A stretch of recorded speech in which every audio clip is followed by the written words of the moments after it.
O que eu queria falar mais, assim, era exemplo de algumas obras que mostram o quanto que é complexo realizar obras em quadrinhos e principalmente jornalismo em quadrinhos, porque o meu objetivo no fim seria que vocês todos entendessem que jornalismo em quadrinhos não é assim uma coisa legal, assim, não, uma coisa que bacana, que divertido fazer uma reportagem em quadrinhos. Eu queria mostrar que na verdade o quadrinho traz para o jornalismo uma série de outras possibilidades que vão muito além dessa ideia de simplificação, de acesso, ou dessa ideia de entretenimento, quase. Isso aqui é uma imagem de uma obra chamada Vertigo, do Lind Ward, que é ele fazia estilogravuras nos Estados Unidos, a obra da década de 30, e ele narra a história de uma menina, de um menino e de um velho. Assim, a história, o livro é dividido em 3 níveis narrativos, e num deles a história é contada dia após dia, no outro mês após mês e no outro ano após ano. Então tem uma construção bem rebuscada. E nessa época surgiram diversas obras ligadas a essa técnica de fazer estilogravuras praticamente sem texto. Não dá para dizer que é uma obra sem texto, mas ela tem pouquíssimo texto. E isso só reforça também a questão de que a imagem não é simplificadora, né? Às vezes uma obra sem texto ela é mais difícil de ler, como essa aqui, e ela tem tantos detalhes em cada imagem que a gente realmente precisa levar um tempo para olhar cada uma dessas imagens antes de passar para a próxima página. Eu vou dar um exemplo aqui de outra imagem desse livro, que é um momento em que, assim, narrativamente está sendo narrado que um dos personagens principais, o velho, que ele é dono de uma, enfim, de uma fortuna, né? Enfim, é uma obra sobre a crise de 29, só para explicar, está falando também sobre decadência, sobre as lutas, o desemprego, a luta dos trabalhadores, enfim. E nesse momento ele está voltando de férias, então narrativamente a gente vê aquele carro na frente ali daquela casa, a gente está apenas explicando que ele está voltando de férias, né? Ele tinha feito uma viagem. Porém, inclusive também, né, com um trabalhador na frente, assim. Tem inúmeros outros comentários sendo feitos aí, né? O fato de que as cidades estão mudando rapidamente, a gente vê pelo contexto das imagens anteriores, que vocês não têm acesso aqui na apresentação, mas no livro ele fala de quanto a cidade está mudando muito rápido, né? Então a gente vê que através dos arranha-céus e o quanto que esse velho, ele tem, entre os arranha-céus, ele ainda tem a casa dele. E esse é um sinal não só de decadência, mas também do poder que ele ainda tem por poder preservar isso, né? Então, como eu disse, não é apenas uma imagem, não é uma imagem que a gente folheia, a gente realmente tem que olhar a imagem, prestar atenção em detalhes dela para poder apreciar a narrativa. Aqui é só mais um exemplo também, esse à direita aqui é o velho em que eu fiz referência, e à esquerda demonstra um protesto dos trabalhadores, e aqui tem nas placas, por exemplo, texto, né? Então, quando alguém fala que essa obra não tem textos, eu acho que a pessoa não olhou atentamente, porque tem, em alguns trechos, palavras que, inclusive, são bem importantes para a narrativa, né? E esses personagens também dos diferentes níveis narrativos, às vezes, aparecem em outro nível narrativo. Aqui é um exemplo de uma obra alemã, que eu gosto bastante também, a artista alemã se chama Birgit Weihe, e aqui, alguns textos que eu vou mostrar para vocês em alemão, vocês não se preocupem que eu contextualizo para vocês, né? Aqui, eu estou mostrando só uma página inicial, assim, ela fez uma obra sobre gerações de pessoas, enfim, e eu queria mostrar essa cena específica porque ela mostra essa menina que vai para uma parada de ônibus e ela conhece... peraí, deixa eu voltar aqui. Ela conhece, na parada de ônibus, aqui, né? Ela senta na parada de ônibus aqui, e esse cara começa a puxar assunto com ela, né? E ele pergunta assim, nossa, como o tempo tá bonito hoje? Ela só responde, sim. E aí ele começa a puxar assunto, você vem muito aqui? Ela, não.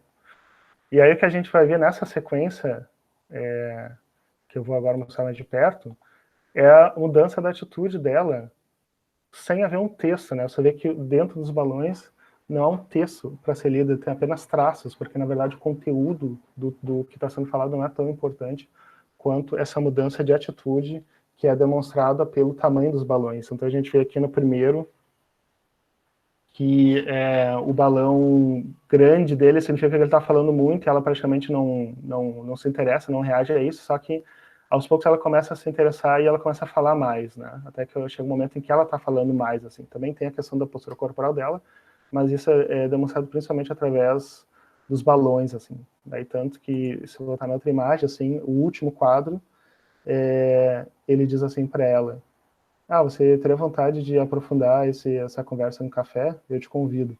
Então, a autora fez uma elipse, assim, de uma ação que talvez vai precisar de muitas outras páginas para representar apenas fazendo o recurso do tamanho dos balões. Esse aqui é um exemplo de uma obra até de reportagem em quadrinhos, chamado O Fotógrafo, em que ele mostra os personagens que foram, enfim, o fotógrafo protagonista, ele acompanha uma expedição do Médico Sem Fronteiras no Afeganistão, em 1976, se não me engano, em que esses médicos iam construir hospitais em locais de guerra, assim. E eu quero mostrar apenas um detalhe muito específico, assim, é que ele mostra os personagens descendo a montanha e ele separa o texto em diferentes balões, que é para denotar a dificuldade de respirar. Então, se você vai ler esse texto aqui, ele vai dizer assim, o personagem vai dizer, como estamos correndo? É porque estamos seguindo os afegãos. Aí no quadro seguinte, o afegão tem um motor aqui, ele vai direto, não para nunca. Então, essa representação da pausa para respirar, sem ter que dizer isso, apenas mostrando, eu acho sensacional também. Digamos que um uso não inteligente da linguagem teria um texto escrito aqui em cima, enfim, a descida foi difícil, tínhamos que fazer pausas para respirar no meio de cada frase, e isso foi demonstrado apenas através dos balões. Esse aqui é uma obra também considerada muito criativa na área dos quadrinhos, do Asterios Polyp, acima de tudo pela inventividade do autor, né? Asterios Polyp, do David Mazzucchelli. Aqui ele está falando com o personagem, o Asterios Polyp é esse personagem da esquerda, e o personagem tinha perguntado para ele há pouco assim, se ele fumava, daí ele diz, a minha esposa me fez largar, mas na verdade ele está... Aí o outro personagem pergunta, você é casado? E na verdade a questão é que ele havia se separado da companheira. Peraí, deixa eu desligar aqui, achei que estava...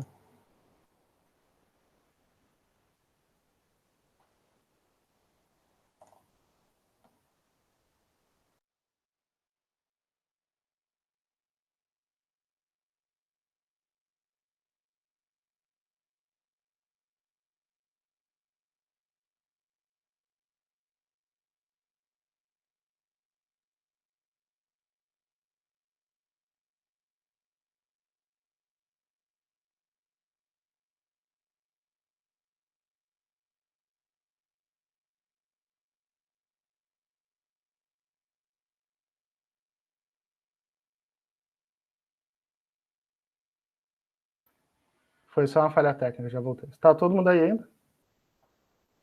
Tá Sim, pode. Tá. Acontece. Vamos lá.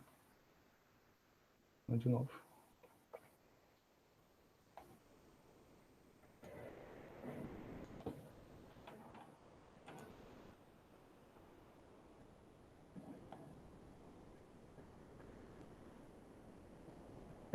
Vocês estão vendo minha tela ainda?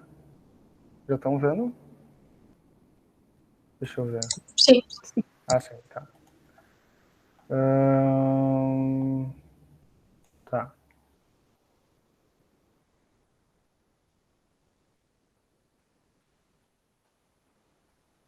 Vocês estão vendo a imagem onde eu tinha parado antes, né? Sim.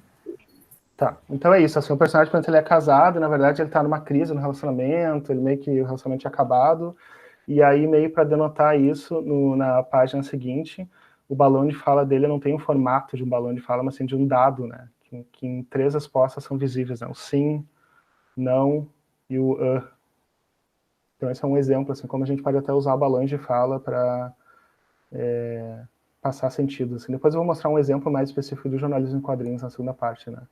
Aqui uma outra página mais adiante, que é falando no momento em que eles se conheceram, né? O protagonista é um professor de arquitetura e a companheira dele, ou ex-companheira, é estudante de artes. Aqui eu estou mostrando bem por cima, assim, ele, para vocês terem uma ideia, eles se conhecem numa festa. E aí o autor desenha as pessoas como elas são, digamos, ele tenta representar a personalidade das pessoas, não desenhando elas, então, pelo externo delas, mas pelo que eles, como eles pensam, como eles se comportam, assim. Então, talvez até não tenha necessidade de explicar em palavras o que está querendo dizer, né? Assim, como que ele desenha os corpos das pessoas. Mas o mais interessante aqui é como ele representa ela, em cores vermelhas, e ele, até inclusive de uma maneira bem debochada, assim, falando assim, olha para mim, presta atenção aqui, quer dizer, ele quer que ela atraia a atenção dela a todo custo, né? E de alguma forma isso acaba funcionando, né? Na verdade ele estava sendo arrogante com todo mundo, assim, muito exibicionista com todo mundo, mas aí com ela, quando ele vai conversar com ela, as cores começam a se misturar aqui, né? Que é uma metáfora visual para o início de qualquer relacionamento, né? Quando as identidades de um e de outro começam a se misturar até formar uma coisa própria, assim, que não existiria sem ser o relacionamento em si. Mais adiante no livro, até quando eles estão tendo uma crise, o autor usa esse recurso de novo para denotar essa separação entre eles, né? Quando eles estão tendo uma DR, então ele volta a ser como ele era, azul, e ela está com cor vermelha, né? Mais uma desse livro que eu acho sensacional também. Deixa eu ver se eu consigo mostrar melhor aqui. Geralmente a gente tem um balão de fala dentro de um quadro, né, como um recurso interno do quadro. E aqui nesse, ela está contando para o próprio personagem principal um sonho que ela teve, né? E o sonho sai de dentro do quadro, e o sonho é tão grande, é tão assim, tão impactante, que ele tem que ocupar a página inteira praticamente. Isso é maior que a fala em si, né? E o que eu acho interessante aqui é que o sonho também é retratado, não muitas palavras, assim, mas o que eu acho mais interessante é o recurso, um recurso muito inventivo do uso do balão, assim, como algo que não tem que estar restrito a um quadro em si, mas ocupar uma página inteira. Vamos lá. Aqui eu queria falar um pouco sobre o uso de cores. Esse é um artista da Argentina chamado Calói, que ele faz, no caso, cartoons, né? Então não são atrelados a uma questão temporal exatamente, a uma questão da atualidade, mas ele também usa as cores de uma maneira muito inteligente. Antes de mostrar um quadro sobre cores, eu quero mostrar esse outro aqui que eu também acho muito interessante, que eu acho que ele resume muito bem, sem dizer nenhuma palavra, a sensação quando a gente sai de uma cidade menor para chegar numa cidade grande, assim, né? O personagem principal sai do metrô e fica assustado e vê as cores, só traços denotando velocidade, de que tudo é muito rápido, né? E ele está muito assustado, ele não sabe como lidar com aquilo, até que ele vira numa esquina e ele vê uma mão gigante, assim, dando peteleco. E eu acho uma metáfora excelente, porque quando a gente vai para uma cidade maior, parece também a gente se assusta, mas daqui a pouco tempo a gente está no mesmo ritmo de todo mundo, sem se dar conta, né? Aí o autor só brinca, faz a brincadeira com o fato de ser um peteleco imaginário, assim. E essa página, só para demonstrar também como se pode usar cores de uma maneira criativa nos quadrinhos, é um comentário em que ele usa cores, a cor fria, o azul, uma cor fria para denotar a burocracia de um ambiente. Vou deixar maior aqui. E aí, em algum momento, enfim, de um prédio comercial, enfim, de um escritório, em algum momento soa um alarme, e aí vem a cor quente, né, o vermelho, e todo mundo fica assustado dentro dessa burocracia, o que pode ser, o que está causando esse tumulto, até que aí eles vão descendo e vão ver que o problema é justamente que um casal está se beijando, assim. Então é um comentário não só sobre o uso usa as cores para fazer um comentário sobre esse contraste entre burocracia e emoção, burocracia e afeto, assim. Eu falei, são exemplos assim mais para passar uma imagem, uma ideia assim do que são quadrinhos, quer dizer, talvez para quem não conheça quadrinhos, ainda você tem muita ideia de que quadrinhos é uma maneira de facilitar, é uma maneira de alcançar um público mais jovem, quando quadrinhos na verdade apenas é uma linguagem diferente. A gente pode fazer obras muito herméticas no formato de quadrinhos, assim como pode fazer obras acessíveis em outros formatos, né? Então aqui só para falar sobre a relação entre texto e imagem também nos quadrinhos, que geralmente são colocadas como dois polos, mas na verdade a interação entre as duas é bem mais complexa. Aqui é uma obra chamada Contrato com Deus, do Will Eisner, que é também um dos autores clássicos das histórias em quadrinhos, e aqui dá para ver bem claramente, por exemplo, como o texto, né, na história em quadrinhos tem uma propriedade visual aqui, quer dizer, então quando a fonte é maior, a gente tende a ler aquele texto como se fosse gritado, né? Então aqui realmente a gente vê um texto desse tamanho como uma demonstração de fúria, assim, né? Enquanto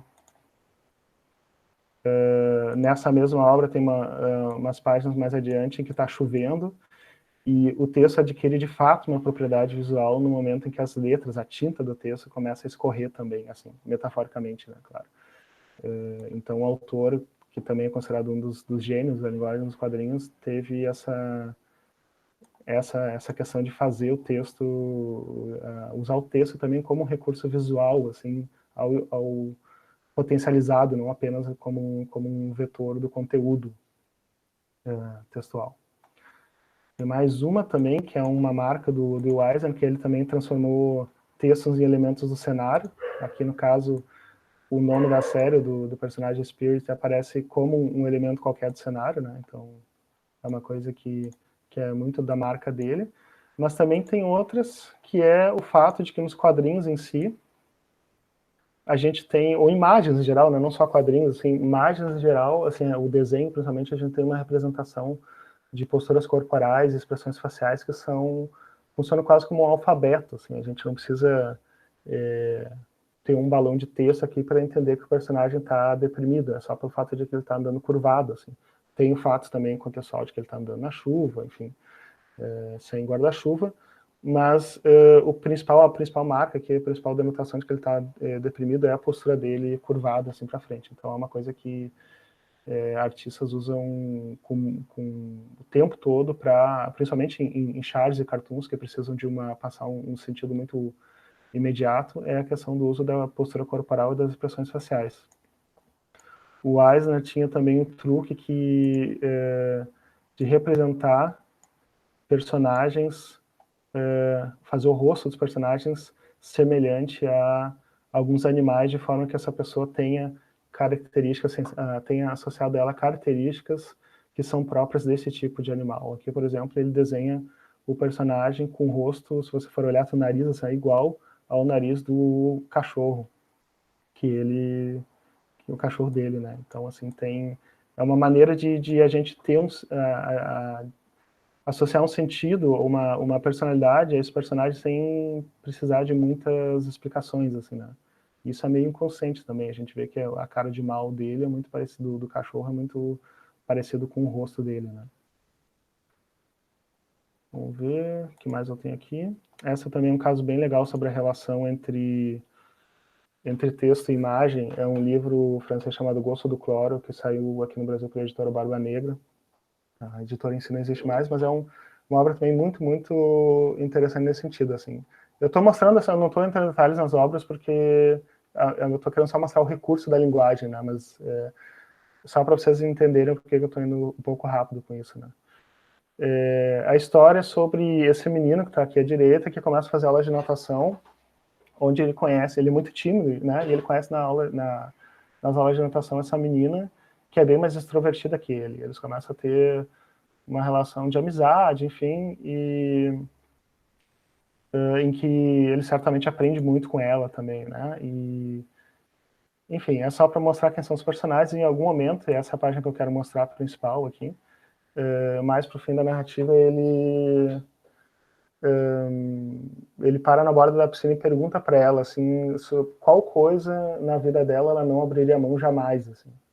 E aí ela vai nadar e quer pensar um pouco mais, e depois ela volta e faz um sinal para ele assim, vamos mergulhar aqui. E aí ela mergulha e diz embaixo d'água. Então é uma palavra que está na boca dela, não tem um balão de fala, mas dá para ver nitidamente que ela está dizendo, como a obra francesa está dizendo, l'amour, o amor. Então acho também uma relação bem criativa, assim, como nessa situação entre texto e imagem. Enfim, aqui alguns recursos, assim, também muito criativos aqui do Quino, né, da Argentina, por exemplo. Eu acho uma obra muito, um comentário muito instigante, assim, uma obra de uma página só sobre a curiosidade humana e onde a curiosidade humana nos leva, assim, a ponto até de causar tragédias, né? Então, o personagem que está ali só vendo aquela coisa preta ali, o que seria isso? Uma parede, não sabemos, uma porta, e ele não sossegue enquanto ele não vai ver. E depois que ele vai ver, ele bota fogo, e no fim ele termina o quadro com muito menos possibilidades, assim, do que ele teria, né? Eu vejo isso hoje até com um comentário sobre crise climática, assim. E é uma página com 6 quadros, né? 6 quadros, sem nenhuma palavra, e aí toda a postura corporal, a expressão facial, tudo é tão importante para que a obra funcione, assim, muito bem, né? Então é uma arte também da exatidão, né?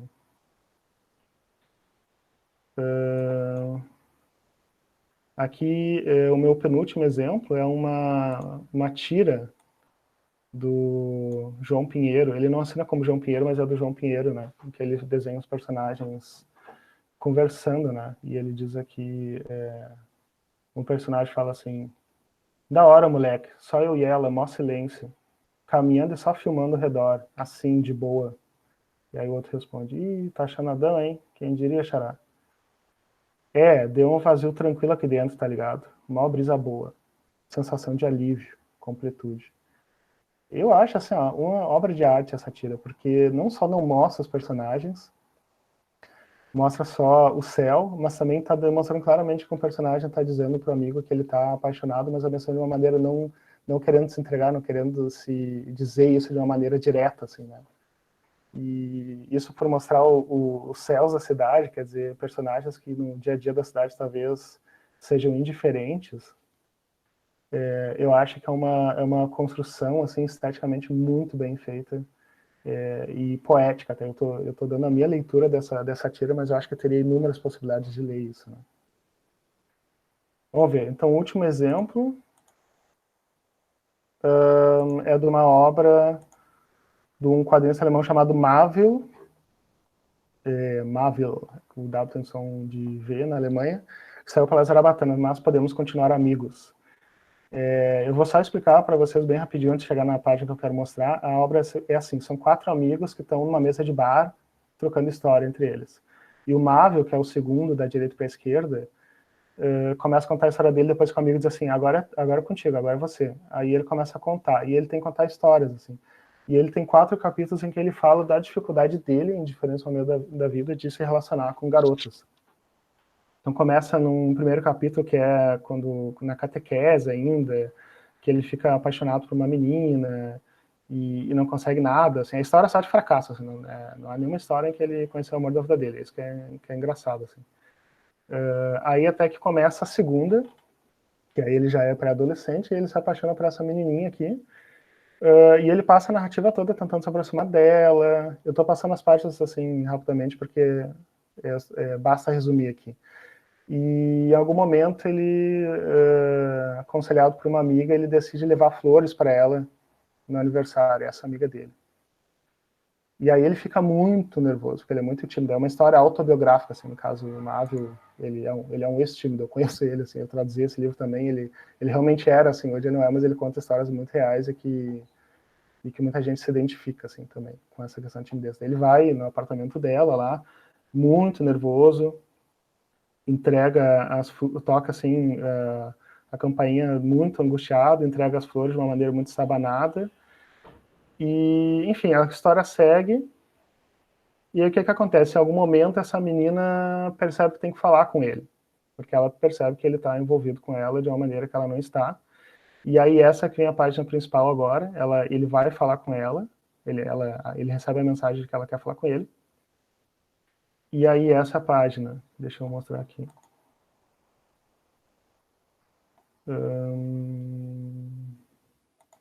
Aqui. Então, no caso, o Marvel, o alter ego dele, a menina ali, então eles dão um oi, ela agradece as flores de aniversário, e diz que foi realmente uma surpresa. E aqui esse quadro do meio que eu acho assim de uma sutileza incrível, né? A gente, sem se dar conta, está olhando ela pelos olhos do Marvel. E ele é tão tímido que ele não consegue olhar ela no rosto, ele olha para a barriga dela, né? Logo em seguida, ele diz, eu não me lembro direito o que ela falou, mas... E aí o balão de pensamento dele está sobreposto ao balão de texto. E o balão de pensamento diz, uau, ela está aqui na minha frente falando comigo. Porque o fato dela estar se dirigindo a ele é para ele tão mais representativo do que o conteúdo em si, né? Ele está realmente assim, fora de si só de pensar que ela tá dando atenção para ele, né? E, enfim, ele toma um fora, que é o título do livro, né? Mas podemos continuar amigos, mas isso é irrelevante, assim, né?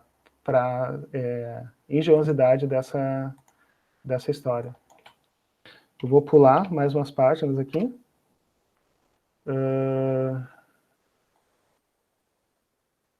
Peraí, só um pouquinho.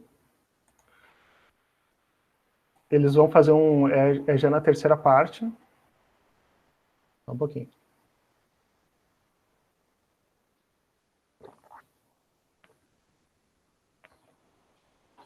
Só um minutinho, dá uma travada aqui.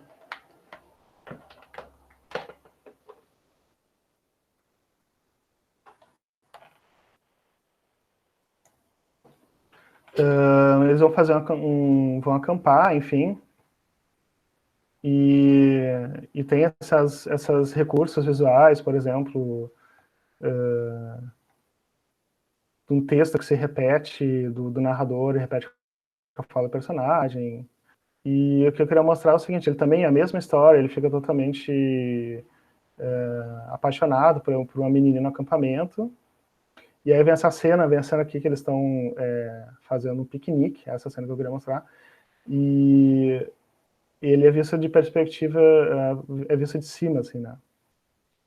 E aí é tão engraçado que até o texto fica de cabeça para baixo, assim, também é uma brincadeira com isso, né? E então você tem que virar realmente o livro para ler. E aí quando vira de página, é um humor do Marvel muito típico dele, é como se ele esquecesse de virar o personagem de novo. É uma brincadeira assim, visual com isso. O Marvel é muito admirado justamente por isso, né? O texto tá normal, mas os personagens estão de cabeça para baixo ainda. E inclusive o braço dele atravessa fica entre os dois quadros, assim, fica entre o que se chama aqui no jargão dos quadrinhos de sarjeta, que é esse espaço entre os quadros. Né?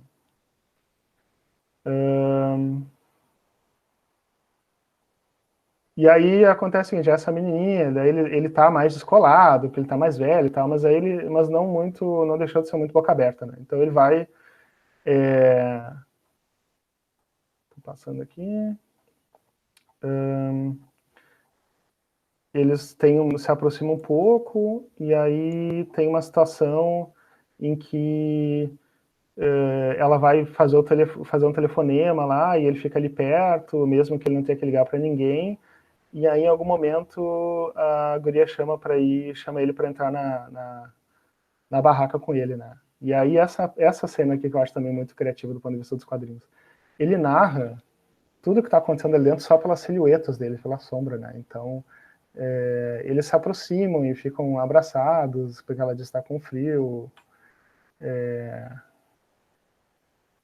E aí ele está impressionado que o balão de funcionamento dele, uau! E aí ele faz um monte de comentários sobre ela, ele está extremamente empolgado, assim, e ele diz assim, então não falamos mais nada, é uma coisa extremamente poética, né? Ele começa a dizer assim, legal, quem diria que seria assim tão simples, ela aqui nos meus braços, né? Entusiasmado com a ideia, isso é fantástico. E aí vai o balão de pensamento da menina, será que vai rolar mais alguma coisa aqui? Tipo, ela muda totalmente a perspectiva e começa a mostrar o quanto que ele foi bem passivo em toda a situação, né? Bem que eu queria poder fazer um carinho nela. E ela diz assim, nossa, isso aqui tá um tédio. E assim vai até que ela decide sair, e ele fica sozinho ali. E aí também é muito engraçado como é narrado nos próximos dias ele se dando conta, assim, que ele perdeu uma oportunidade, assim, né? Toda vez que ele lembra disso, né? E por fim, deixa eu pensar. Não, acho que dessa obra que eu queria mostrar. E em si, assim, sobre linguagem dos quadrinhos, era isso. Antes de falar sobre jornalismo em quadrinhos, que é mesmo o tema principal, deixo aberto para perguntas ou comentários, se alguém tiver.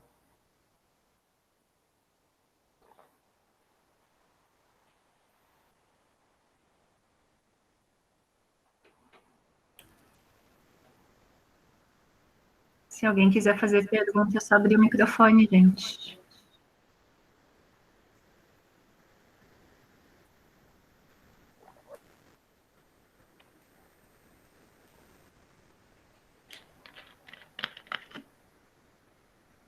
Não? Então, acho que seguimos, Augusto. Seguimos, então. Mas tá todo mundo aí? Tá todo mundo bem? Sim, a audiência seguiu a mesma desde o início. Ainda não perdemos ninguém.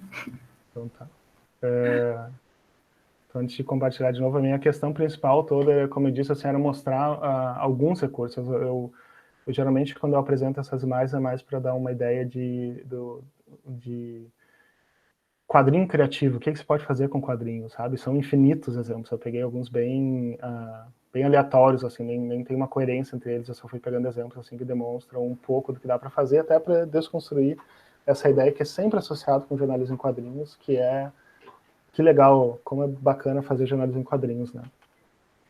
E essa ideia vem me acompanhando há muito tempo, desde que eu comecei a trabalhar com isso, que foi em 2006, 2007, eu fiz a minha monografia na Facos sobre o jornalismo em quadrinhos. E desde aquela época já tinha esse discurso falando que a reportagem em quadrinhos, ou o jornalismo em quadrinhos em si, seria uma maneira, uma saída para despertar interesse no jornalismo, enfim, para a sobrevivência do jornalismo impresso, por exemplo. Eu nunca entendi isso, porque eu sempre achei o quadrinho como uma linguagem que permite aprofundamento, assim, né? Então, essa ideia vem me acompanhando ao longo de muitos anos. Eu também fiz reportagens em quadrinhos. Eu mesmo não desenho, né? Só para deixar isso bem claro, eu não desenho. Eu trabalho, quando eu faço reportagens em quadrinhos, eu trabalho com desenhistas. Mas é importante também ter esse conhecimento da linguagem dos quadrinhos, da linguagem visual, até para poder editar textos, enfim, e até para poder trabalhar junto com desenhistas, né? Porque eu também sou responsável pela parte jornalística de qualquer trabalho, assim, antes de ser uma história em quadrinhos boa, também tem que ser um jornalismo bem feito, né? Essa é a questão. E eu enfim, fui trabalhando com isso durante muito tempo, e eu, quando fui fazer o doutorado na Alemanha, na Universidade de Bauhaus, em Weimar, eu levei esse tema comigo justamente para poder desenvolver uma teoria do jornalismo em quadrinhos. A ideia foi mudando ao longo do tempo, eu vou explicar um pouco também o porquê, e eu vou compartilhar para vocês uma apresentação que na verdade, foi a defesa da minha tese em 2019, agosto de 2019. Aí já aviso de antemão que os slides estão em alemão, porque eu não consegui mudar ainda, não deu tempo de mudar, mas não se preocupem que tudo que é importante traduzir, eu vou traduzir, o mais importante são as imagens que eu quero mostrar. Então, vamos lá.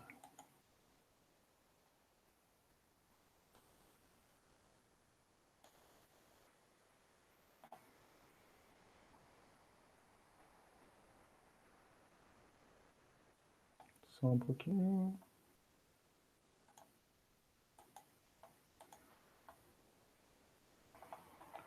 Estão vendo aí? Sim. Essa é a capa da apresentação. O título do trabalho é Estética da Reportagem em Quadrinhos, Teoria e Prática da Narrativa Jornalística no formato de quadrinhos, assim. Então, só para explicar um pouco, primeiro, o que é esse tal do jornalismo em quadrinhos, porque também não é uma coisa tão conhecida, né? Bom, existe uma longa relação entre desenho e jornalismo, que seria um tema também infinito aqui, que a gente não acabaria de falar nunca, mas relacionado ao uso do desenho para a imprensa antes do estabelecimento da fotografia. Então, assim, a ideia de que por ser desenhado não seria jornalismo também é bem questionável, assim. É um assunto bem complexo, mas assim, só para deixar bem claro que não é uma relação nova e não é uma relação que uma obra específica inaugurou. O que o Joe Sacco fez, que é o autor dessa série chamada Palestina, foi trazer essa modalidade de uma forma consistente para debaixo dos holofotes. O Joe Sacco é um jornalista de Malta, que foi morar nos Estados Unidos ainda adolescente, e que também era desenhista, e ele, em algum momento da vida dele, foi morar em Berlim, onde ele começou a fazia cartazes, desenhava cartazes para bandas de rock, Começou a contar histórias autobiográficas no formato de quadrinhos, então a origem do jornalismo em quadrinhos também tem um pouco a ver com a questão da narrativa autobiográfica, né? Mas ele tinha duas carreiras, ele tinha uma carreira como desenhista e tinha uma carreira como jornalista, e estava insatisfeito nas duas, na verdade.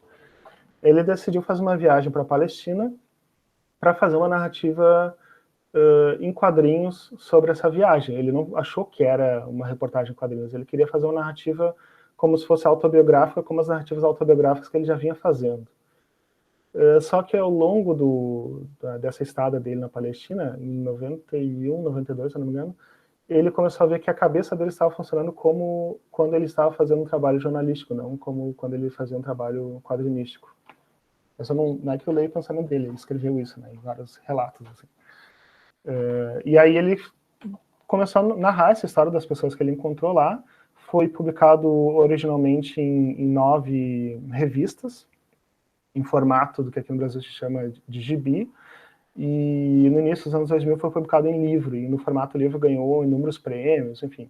E foi que deu visibilidade. É bem interessante também até esse comentário sobre a plataforma, né, porque a obra dele não teve tanta atenção antes de ter sido publicada em livro, né. E o estilo dele é mais ou menos aí, como você vê, ele também se desenha muito, ele está sempre se desenhando na narrativa, ele fez inúmeros outros trabalhos, a maioria deles sobre conflitos, teve trabalhos na Bósnia, o mais recente dele é um livro sobre conflitos no Canadá. E só para você saber, Joe Sacco é o grande nome quando se fala em jornalismo em quadrinhos, né? E algumas pessoas não gostam do trabalho dele, o fato de ele ser um grande nome também, às vezes, causa que muitas pessoas questionem a validade do trabalho dele, mas eu acho realmente muito interessante justamente porque ele é jornalista. E muitos trabalhos que surgiram depois são feitos por desenhistas que não têm formação em jornalismo. E eu estou falando de formação em jornalismo, nem estou dizendo formação acadêmica, não estou dizendo que tem que cursar uma faculdade, mas realmente não tem experiência de jornalismo, mas simplesmente decidem ir a campo e contar uma história que eles mesmos presenciaram, mas sem ter o tratamento ou método jornalístico. No entanto, mesmo assim, essas obras são chamadas de jornalismo em quadrinhos. Há um interesse, eu acho, editorial no mercado livreiro de chamar obras de jornalismo em quadrinhos, ou de reportagem em quadrinho, ou quadrinho documental, porque é um tipo de formato que tem atraído muita atenção. Aqui eu reuni alguns exemplos, só para vocês verem a diversidade disso, mas realmente é muita coisa, né? Se vocês começarem a acompanhar isso aí, vocês vão ver muita coisa. Algumas dessas obras saíram em português, como do Emmanuel Guibert, que é o autor também daquele fotógrafo que eu mostrei dos personagens descendo a montanha. A Guerra de Alan, a Infância de Alan. Tem vários autores franceses, tem um autor alemão aqui desse livro chamado Weiss Wolf, que ele inclusive chama o trabalho dele de uma reportagem gráfica, e não de uma reportagem em quadrinhos. Isso também eu já vou falar daqui a pouco por quê. E ele é um jornalista trabalhando junto com desenhistas, né, com um desenhista. Nos de baixo, aqui do Igor, que é um desenhista italiano, ele trabalha sozinho. Então ele fez relatórios sobre a Ucrânia, sobre a Rússia. Tem aqui mais à direita, que é um desenhista que visita os reatores de Fukushima.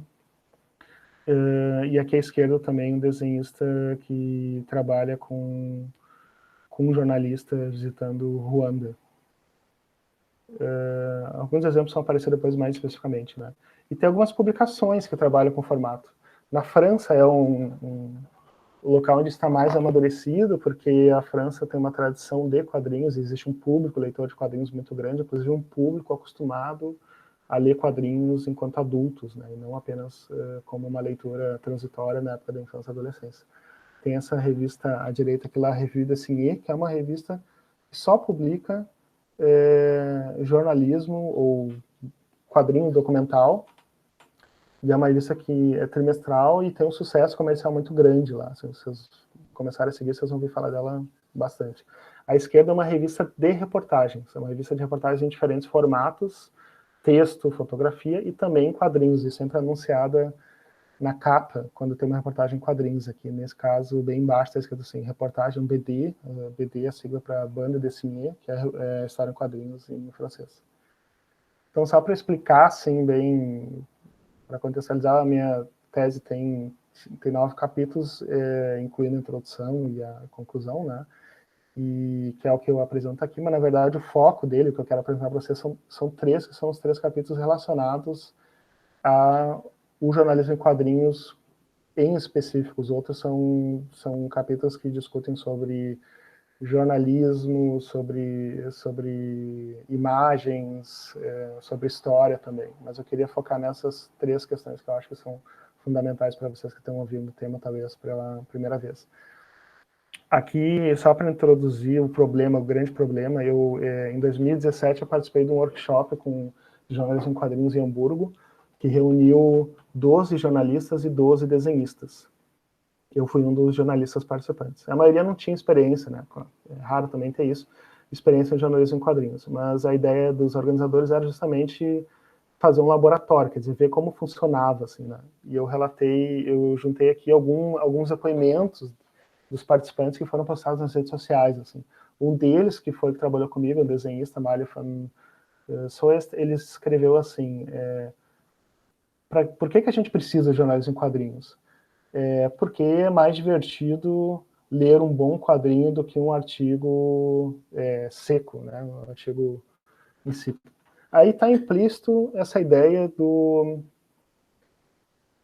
quadrinho, que a vantagem do quadrinho seria o entretenimento, ou praticamente assim, o deixar mais divertido, né?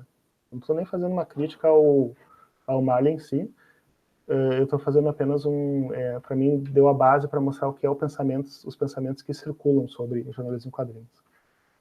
Esse é um jornalista, Marcel Hrabe, que ele diz assim: no jornalismo em quadrinhos é possível encontrar imagens para contextos abstratos. Então, ele é um jornalista, mas ele está dando a ideia de que o jornalismo em quadrinhos ajuda a visualizar. A gente pode até pegar coisas, simplificar, a gente pode ficcionalizar, porque a gente vai mostrar imagens que não necessariamente são aquelas que de fato estão lá, mas a gente pode achar, a gente pode encontrar elas, né? Bem interessante nesse workshop também as diferentes posturas em relação a isso, porque os jornalistas, em geral, chegaram no workshop já com um tema onde houve uma pré-apuração e queriam apenas que os desenhistas e as desenhistas fizessem uma história em quadrinhos a partir disso. E foi bem interessante para mim observar que os desenhistas estavam bem decepcionados com isso, porque a ideia de fazer um workshop de jornalismo em quadrinhos é ter a experiência de trabalhar com jornalismo, quer dizer, apurar, entrevistar junto, ir a campo, que é uma experiência que quem desenha geralmente não tem, porque quem desenha geralmente passa mais tempo ocupado trabalhando na mesa, né, em casa desenhando. Então são mundos assim muito antagônicos e que nesse contexto entraram em contato. Assim. Eu até acho interessante que os próprios jornalistas meio que simplificam a ideia do jornalismo quando pensam que estão fazendo quadrinhos, porque eles já não se preocupam tanto, por exemplo, que a desenhista tem que me acompanhar na apuração. A pessoa pensa assim, não, pega uma história e dá para quadrinhos, mas isso também é um problema, né? Porque é uma história, você imagina assim, fazer uma reportagem com um fotógrafo ou uma fotógrafa e a pessoa não for apurar junto, por exemplo, isso seria bem problemático. Né? Essa é uma desenhista que diz assim, quem trabalha jornalisticamente está se obrigando tem uma obrigação com a verdade. É necessário reproduzir tudo exatamente como aconteceu, que aí também é a idealização de quem trabalha com desenho de como se enxerga o jornalismo. Não existe, né? No jornalismo não tem a possibilidade de retratar tudo exatamente como aconteceu, existe a possibilidade de ser fiel e coerente com aquilo que foi apurado. Então não é também, para mim, do meu ponto de vista, uma ambição do jornalismo em quadrinhos ser exato da maneira como se espera que o jornalismo tradicional seja, assim. E essa jornalista que diz tem histórias que precisam ser contadas apesar de não se poder mostrar os participantes. E o jornalismo em quadrinhos preenche essa lacuna. Por exemplo, no caso de narrativas em que as pessoas estão expostas, como menores de idade.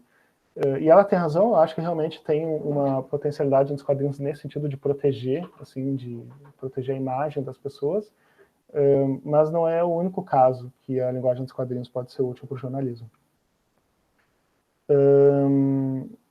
Aqui eu tenho um capítulo explicando sobre alguns dos problemas. Um dos problemas eu já expliquei para vocês, que é o fato de que as pessoas que estão fazendo o chamado jornalismo em quadrinhos não são jornalistas, na maioria dos casos. E isso não é uma coisa de ser apenas classista, de querer que as pessoas, enfim, tenham que estudar jornalismo para fazer isso. Mas a experiência jornalística é fundamental para se fazer jornalismo, né? Você pode aprender jornalismo trabalhando dentro de uma redação, sem, sei lá, começar como estagiário e observando como os colegas trabalham e assim adquirir seu conhecimento. Mas se você não passa por isso, você não sabe como entrevistar, como que você vai fazer uma entrevista, né? E o que eu noto, assim, quando eu vejo palestras de pessoas que fazem jornalismo em quadrinhos, eu gosto de perguntar, assim, como é que a pessoa entrevista, se a pessoa acha fácil entrevistar, e é uma resposta que eu quase sempre recebo, que é que entrevistar é o grande problema, assim, para a maioria deles, sabe? Então, um treino que a gente tem quando a gente estuda jornalismo, que é de entrevistar, assim, ouvir ativamente, ou às vezes deixar silêncio propositalmente para criar uma situação em que a pessoa se sinta voltada a falar. Então, todo o aspecto psicológico da entrevista não existe nesse processo. Ou às vezes tem um respeito demais ao que a fonte diz, sendo que a gente também precisa checar e procurar contradições, né? E ao mesmo tempo também falta alguma questão de método e de critérios, do meu ponto de vista. Isso leva a algumas questões de que muitas pessoas recusam o termo jornalismo em quadrinhos justamente porque eles não querem que o trabalho seja entendido como jornalismo em quadrinhos. Então aqui nesse capítulo eu citei algumas terminologias que, apesar de estar em alemão, os termos são muito parecidos em português, assim. Se fala em quadrinho documental, quadrinho biográfico, quadrinho autobiográfico, quadrinho político, jornalismo visual. E eu, até caricaturas, né, jornalismo desenhado, nesse capítulo eu problematizo assim, alguns desses termos. Um termo que está sendo muito usado atualmente é o tal do quadrinho documental, aqui está em alemão documentário de comics, porque a ideia de se abrir, não ser aquela coisa estrita do jornalismo, mas também está falando em retratar a realidade. Assim. Eu concordo com isso, mas pelo meu interesse pessoal, eu prefiro focar no termo jornalismo em quadrinhos em si, porque para mim o que interessa é exatamente o que o quadrinho, a linguagem dos quadrinhos pode trazer de novo para o jornalismo, o que pode trazer de interessante para a prática do jornalismo, né? E, enfim, discutindo esses termos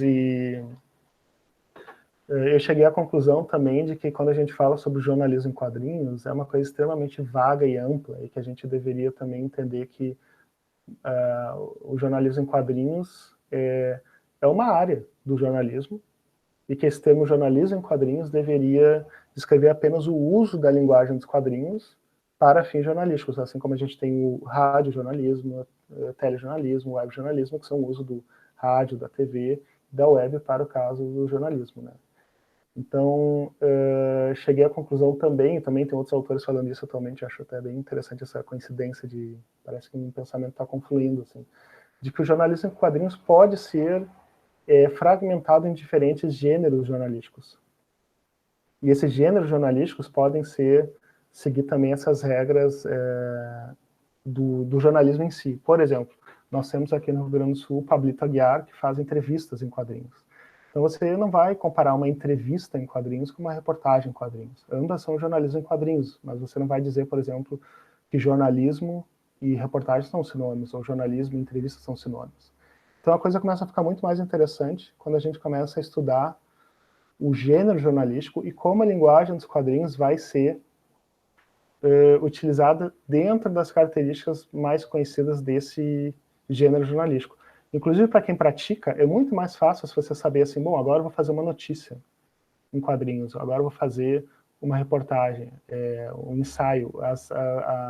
A maneira como você entra no assunto é totalmente diferente, então você ter essa clareza antes de começar a produzir também seria útil para quem está produzindo jornalismo em quadrinhos. Inclusive, o item 4 que eu coloco ali, que é a necessidade de realizar entrevistas no local, depende do gênero, porque eu também tinha essa ideia de que, bom, mas a pessoa não vai entrevistar no local, então isso não é jornalismo em quadrinhos. Bom, mas pode ser jornalismo em quadrinhos, não necessariamente ser reportagem em quadrinhos, porque a reportagem tradicional do jornalismo é um gênero que a gente realmente precisa sair para a rua, a gente precisa ser confrontado com a realidade e depois retratar isso da maneira como a gente viu. Mas se a gente vai escrever uma notícia para um veículo de jornalismo, uma notícia em texto, né, A gente não necessariamente precisa sair da redação para fazer isso. Dependendo do tema, às vezes basta uma checagem, entrevistas por telefone. Então aqui eu só coloquei alguns exemplos de gêneros jornalísticos que existem no formato de quadrinhos. Já existe uma produção muito diversificada, assim, tanto na Alemanha até no Brasil, sabe? É meio inconsciente, as pessoas não sabem muito bem como estão fazendo, mas dá para perceber assim que meio inconscientemente as pessoas estão associando ou fazendo trabalhos com características específicas, assim, né? Como o caso do Pablito Aguiar, que faz entrevistas em quadrinhos. Aqui é um exemplo do autor alemão que fez resenhas em quadrinhos. Tem exemplos no Brasil também, né? Então você vai achar de tudo, entrevistas em quadrinhos, notícias, às vezes retratos, perfis no formato de quadrinhos, né? E aí o meu foco no meu trabalho é a reportagem em quadrinhos. E aí a grande discussão é o que seria uma reportagem em quadrinhos. Eu tento estabelecer alguns critérios para discutir o que a gente pode chamar de reportagem em quadrinhos. Veja bem, não o que a gente pode chamar de jornalismo em quadrinhos, mas reportagem. E nesse caso, por exemplo, a pesquisa no local dos acontecimentos e a condução de de entrevistas pessoais é fundamental. Também é fundamental que esteja escrito no paratexto, que aquela obra quer ser reconhecida como trabalho de jornalismo. Que tem a ver com o pacto também de leitura, né? Se você está dizendo assim, isso aqui que eu estou fazendo é jornalismo em quadrinhos, você está comunicando claramente que você usou métodos de apuração jornalística, você utilizou entrevista jornalística, entendeu? Então isso é fundamental. E também é importante, nesse caso, que daí o repórter ou a repórter sejam testemunhas dos acontecimentos, não sejam protagonistas. Geralmente, obras de reportagem em quadrinhos vêm acompanhadas de um making-of ou até de uma documentação complementar, como prefácio ou pós-fácio, justamente porque a linguagem dos quadrinhos tem seus limites, né? É uma linguagem narrativa e, às vezes, contextos muito complexos são difíceis de explicar com poucas imagens, ou exigiriam uma obra com 1000 páginas para poder explicar. Então, eu defendo isso, que a gente não pode pensar no uso puro da linguagem dos quadrinhos, e assim pensar o quanto que a linguagem funciona em associação com outras linguagens. E o que não seria reportagem em quadrinhos? Obras que utilizam recurso da ficcionalização, porque há muitos trabalhos que se cria uma situação totalmente inventada a partir de um fato real e se chama isso de jornalismo em quadrinhos, e eu não concordo. Dramatização excessiva da ação, quando também se carrega nas tintas ali na hora de mostrar algo, ou quando os repórteres são protagonistas da narrativa. Por exemplo, quando simplesmente o grande tema é enviar uma pessoa para algum lugar, por exemplo, um desenhista de humor, e vai contar algo, e a experiência da pessoa, que às vezes até fazendo piadas, debochando, é o centro da narrativa. Isso não é jornalismo, né? Não é reportagem, não é nem jornalismo, né?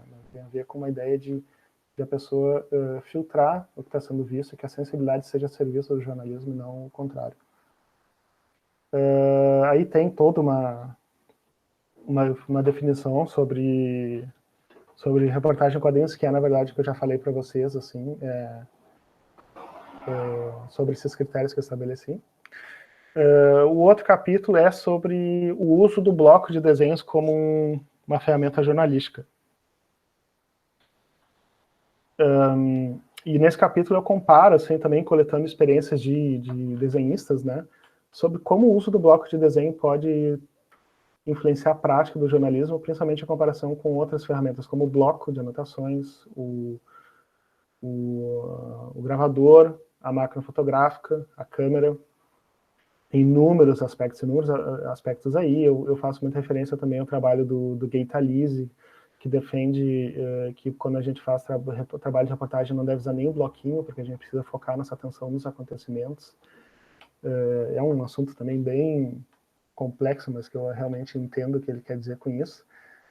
Mas o que me interessa mesmo é a prática do bloco de desenhos, para explicar para vocês. Esse aqui é uma página de um artista alemão chamado Sebastian Lorcher, que o trabalho todo dele se baseia no uso do bloco de desenhos para apuração no local. Ele foi para a Índia com uma turma de estudantes, assim, quando ele mesmo era estudante, e ele retrata aqui uma página do livro dele em que ele está desenhando o local e as pessoas começam a se aproximar dele. E juntou um grupo ao redor dele. E ele conta que depois disso, quando as pessoas se aproximam, é fácil, assim, entrar em contato com elas e puxar conversa. E aconteceu mesmo nessa viagem que ele acabou conhecendo lugares que ele nunca teria ido no contexto da excursão de estudantes, justamente porque ele conheceu essas pessoas desenhando. Não um relato isolado, existem inúmeros relatos de desenhistas que ele disse, você senta no local. Tem um artista da Suíça, inclusive, que o trabalho dele é baseado nisso. Você sentar no local, começa a desenhar e as pessoas vêm para conversar. E isso, às vezes, abre portas para apuração. Isso é especialmente interessante em temas no jornalismo que a gente tem dificuldade de achar fontes. Tem um caso de um desenhista de Curitiba, o Robson Vilauba, que no movimento das escolas ocupadas, agora não me lembro se foi em 2016 ou 2018, ele fez isso, ele foi para frente da escola e começou a desenhar, e os estudantes ficaram curiosos, viram ele desenhando, e a conversa, enfim, começou a acontecer, chamaram ele para entrar na escola e ele conseguiu desenhar o cotidiano das ocupações assim, né? Pensa como seria difícil com uma máquina fotográfica, que é muito bem mais invasiva, né? Inclusive é bem mais respeitoso desenhar, assim, respeita a privacidade das pessoas. Claro, tem uma questão ética também, né? Depende muito do que vai fazer esse material no fim, mas assim, como ferramenta de aproximação, é realmente muito instigante. E no processo da entrevista em si, eu acho bem legal, assim. Aqui é uma fotografia, só para explicar para vocês, de um fotógrafo francês chamado J.R. Ele fotografou fotógrafos do Morro da Providência, que é uma favela do Rio de Janeiro. Primeira favela do Brasil, aliás. Agora eu estou confundindo com o Morro da Providência. Enfim, o Morro da Providência lá no centro. Mas enfim, o primeiro que está na frente é o Maurício Hora, que é um fotógrafo também meio conhecido. Tem um perfil dele em formato de quadrinhos chamado Morro da Favela. E todos os outros são fotógrafos, né? E o fotógrafo francês está fazendo um comentário irônico sobre o fato enfim, dos estereótipos, né? Deles serem na favela e serem vistos como traficantes. Não sei se vocês conseguem escutar, porque passou um avião aqui. De qualquer forma, apesar desse comentário ter a ver com estereótipos, né? Porque eles são fotógrafos, me chama a atenção nessa foto também essa associação dos aparelhos fotográficos com armas, com coisas que denotam agressividade. Isso na prática a gente vê que de fato, a fotografia ela fica entre a pessoa que vai ser retratada e a pessoa que está retratando. É sempre um objeto que está entre os dois, né? Enquanto quando você está desenhando, você pode colocar o bloco de desenhos no colo e como você, para desenhar, também precisa observar a pessoa, você também está demonstrando que você está muito mais atenta, né, à conversa, assim. Tem inúmeros casos, esse próprio autor que o Sebastian Lorsch, ele esteve no Haiti com bloco de desenhos e ele recebeu justamente esse comentário de uma pessoa que ele conversou, que ele disse assim, você não é que nem aqueles fotógrafos que vão fazer fotos da gente e vender por um preço bem caro lá, quando voltarem para o país deles, assim, sabe? Então, o processo do desenhar é mais lento e também permite essa aproximação.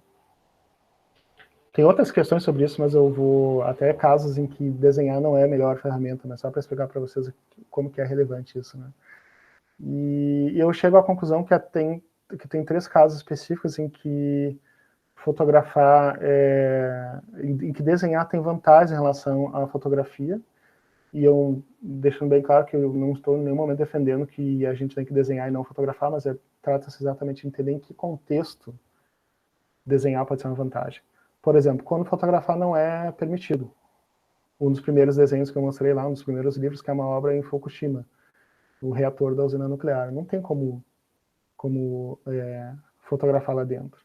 E aí, nesse caso, a memória visual dos desenhistas é extremamente relevante, assim, né? Ou, por exemplo, o autor Guy Delisle, que fez trabalhos na Coreia do Norte, por exemplo. O segundo caso é quando fotografar não é possível. E aí tem um exemplo de um desenhista que estava no Bataclan, quando houve os atentados terroristas lá em Paris. Então ele estava lá como testemunha ocular de tudo, e ele pode retratar isso depois numa graphic novel, porque ele, de novo, usando a memória visual dele, porque ele pôde filtrar isso tudo com a memória visual. Essa questão da memória visual é bem importante também para o desenho, né? É um olhar atento a detalhes que a gente, jornalistas, quando estamos apurando, às vezes a gente nem vai perceber, porque a imagem não é tão relevante assim para as narrativas que a gente quer contar. E o terceiro caso é quando fotografar não é desejado, como o exemplo que eu contei, de menores de idade, ou não só exatamente, às vezes no jornalismo a gente tem aquele fato de que a gente tem uma suspeita de um crime, isso é anunciado, mostra a imagem na televisão ou no jornal, e aos olhos de quem vê essa imagem, essa pessoa já é culpada, não é nem suspeita, né? Então o desenho ele pode ajudar a diminuir esse poder do jornalismo de condenar as pessoas. Pode ser útil em temas em que os personagens estão expostos, não apenas menores de idade, como, por exemplo, pessoas que estão sob risco, enfim. Só para concluir, então, essa última parte, que seria a estética da reportagem de quadrinhos, eu chego a alguns critérios mais específicos sobre o que elementos da linguagem dos quadrinhos podem ser úteis para a prática da reportagem. Eu ressalto, da reportagem, não da notícia, não é a prática da entrevista, mas da reportagem. E esses 4 primeiros critérios é a discussão assim, sobre por que desenhar, né? Por que você vai desenhar em vez de fazer no outro formato? Uma das questões é que quando a gente desenha, a gente tem mais tempo para observar e estudar um objeto. Então, e que em algumas pautas pode ser bem mais útil do que, por exemplo, fazer uma fotografia e sair, não. Você vai ter tempo de estudar e tal. Tem até uma anedota de um desenhista português que ele disse que estava desenhando uma pirâmide no Egito e um policial chegou lá e disse para ele parar de desenhar. Isso aconteceu também com o Sebastian Lorca quando ele estava na Nigéria. E aí ele perguntou assim, tá, mas eu posso fotografar ou fazer um filme? E o cara disse assim que podia. Porque ele disse que desenhando, a questão é que desenhando ele está estudando, você tem condições de observar detalhes, assim, é muito mais... É uma ferramenta muito mais útil do que fotografar, assim, por mais que pareça absurdo, assim, quem está vendo isso pela primeira vez, né? A segunda é que desenhando você pode representar situações complexas, que às vezes com a fotografia não é possível. O caso mais claro é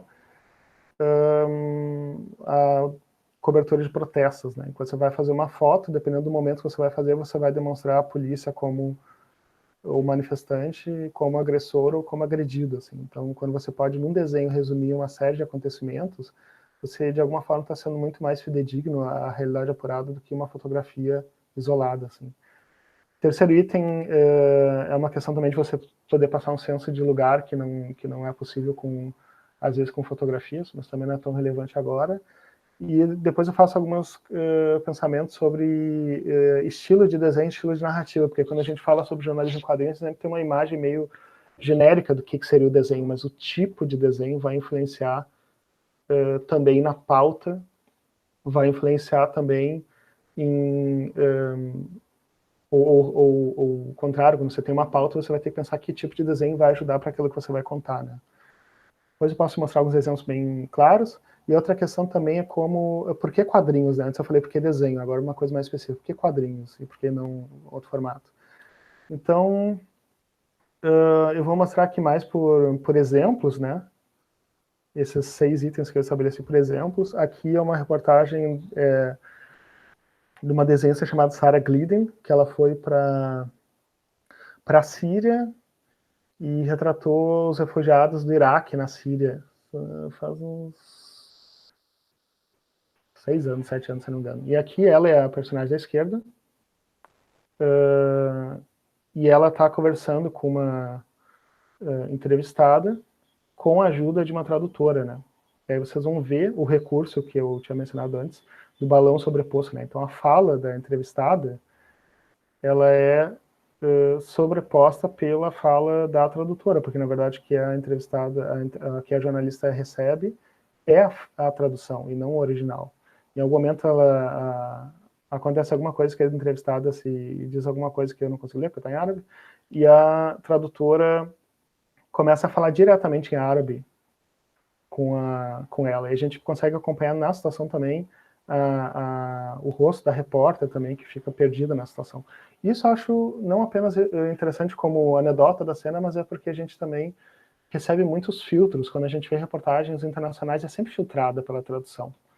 E eu não estou dizendo que não é possível traduzir fielmente, eu não estou nem querendo questionar o fato de que essas mediações são importantes, mas existem outras mediações acontecendo em paralelo, que é qual a função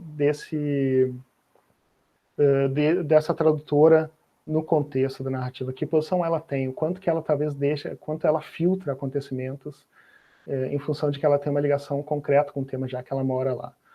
O Joe Sacco tem um livro sobre isso, justamente, em que ele fala, é o mediador, agora não me lembro como é que chama em português, um termo mais ou menos assim associado com mediador, quer dizer, ele entrevista uma pessoa que, na Guerra da Bósnia, que ele servia de fonte, prestava serviço a jornalistas internacionais, com contatos e traduzindo para eles. Ele meio se interessa por essa figura para entender o quanto que essa figura meio que também ajudou a definir a ótica que a imprensa internacional teve sobre o tema.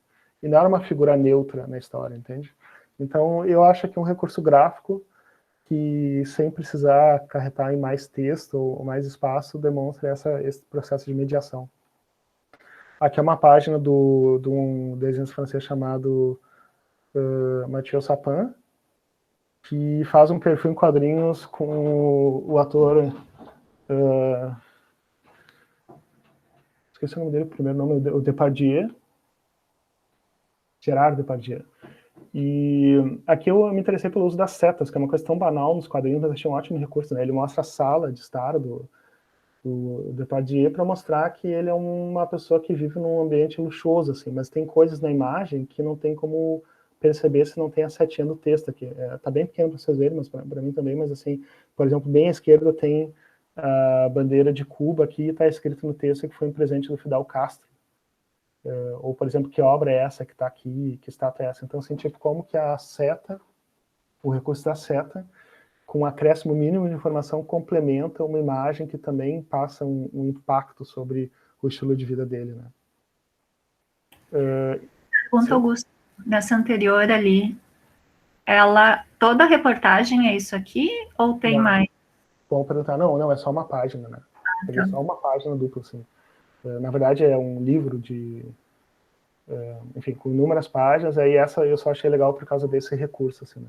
Tá. Mas é bem interessante que o Mathieu Sapin, ele é um desenhista, ele não é um repórter, mas nesse caso, assim, de fazer um perfil, né, ele acompanhou o Gerard Depardieu durante meses, eu achei bem interessante até que é bem mais ou menos também do que a Cremilda fala sobre entrevistas, a Cremilda Medina, entrevista e perfis, que nunca é o retrato de uma pessoa apenas, é o retrato da interação entre eles, né? E essa interação entre os dois é muito divertida, é um perfil engraçado, mas também a gente termina a sensação de que conheceu o Gerard Depardieu muito bem, assim, como o Mathieu Sapin, né? Tanto que a obra se chama, em francês, Gerard, que a gente estaria chamando ele pelo primeiro nome dele e não pelo sobrenome, né? Essa aqui é um retrato, é um desenho só daquela história em quadrinhos sobre Ruanda, que eu mostrei bem no início. E aqui é o seguinte, à esquerda a gente vê um jornalista de camiseta branca e à direita o desenhista. O jornalista esteve em 1994 em Ruanda, quando aconteceu o massacre. À direita, o desenhista, ele está visitando o lugar em 2014, quer dizer, 20 anos depois, em companhia do jornalista. Tá, essa é a questão. Então ele está vendo, eles estão apurando sobre aquela situação, mas a partir das memórias do jornalista. Então como é que ele faz? O que eu acho interessante aqui, a gente tem no primeiro quadro uma foto do momento atual, que seria da narrativa de 2014, em que é preto e branco. E essa opção é bem interessante de colocar as duas imagens em oposição, porque pela foto em si, a questão da banalidade também, a gente, do cotidiano se impondo, a gente não tem nenhum traço assim, das atrocidades que foram cometidas lá, não tem nenhum traço pela fotografia em si que demonstre a história do lugar, tudo que aconteceu. E isso é exatamente o que o desenho faz. O desenho dá uma vividez, o uso das cores, principalmente, então tem isso que às vezes o próprio desenho vai ter mais vivacidade do que uma foto antiga em que a gente associa com um acontecimento muito antigo, enquanto o Joe Sacco diz assim que um desenho ele traz a narrativa de volta para o presente e mostra o quanto que o presente tem traços muito claros dos acontecimentos do passado, como a gente está toda hora sofrendo consequências dos acontecimentos do passado, assim, como a falar do Brasil, resquícios da ditadura, da escravidão. No caso aqui, então, eles estão mostrando o que o jornalista viu. E aqui eu acho mais legal o recurso não só para ser a cores, né, como eu disse, que traz para o presente, mas o fato de como o desenhista mesmo não viu, ele desenha cenas ali de uma maneira cartoonizada. Então, não é um desenho que ele tenta ser fiel, ele só desenha de uma maneira, assim, retratando a memória, né? O que seria um rascunho, assim. Então, são só 2 quadros, um lado do outro, e que olha a quantidade de sentidos que é atribuído, né?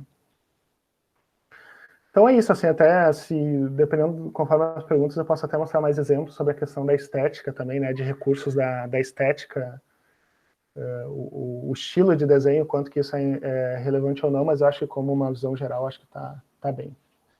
Então é isso. Obrigado.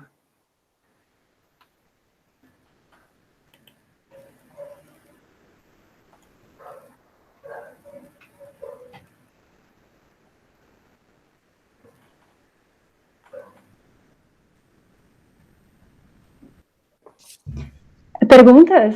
Dá pra fazer? Pode. Oi, gente. Oi, Augusto. Tudo bem? Oi. Seguinte, a minha pergunta é, lembrando de 2 experiências que eu tive com história em quadrinhos, reportagem de história em quadrinhos, sempre pisando em ovos, porque eu tenho muitas dúvidas nesse mundo ainda, apesar de já ter me arriscado na Arco. Bom, a minha dúvida é o seguinte. Para quem não te conhece, se apresenta e acho que... Opa, verdade. Oi, gente, meu nome é Andressa, eu sou formada em jornalismo pela UFSM, eu me formei no ano passado, e eu fiz parte da equipe da Arco por 1 ano e meio, entre 2018 e metade de 2019, acho que foi isso, e é isso aí. Foi a primeira experiência, né, que a gente teve. Exato. A gente inaugurou aí o formato de quadrinhos com a ajuda do Augusto, logo depois da primeira oficina que ele deu.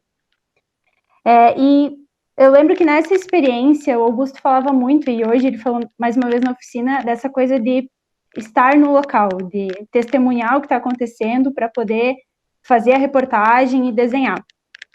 E a gente fez isso na primeira reportagem, fomos eu e a Lídia, a gente foi até o local, a gente viu o entrevistado e relatou o mais fielmente possível o que a gente estava vendo.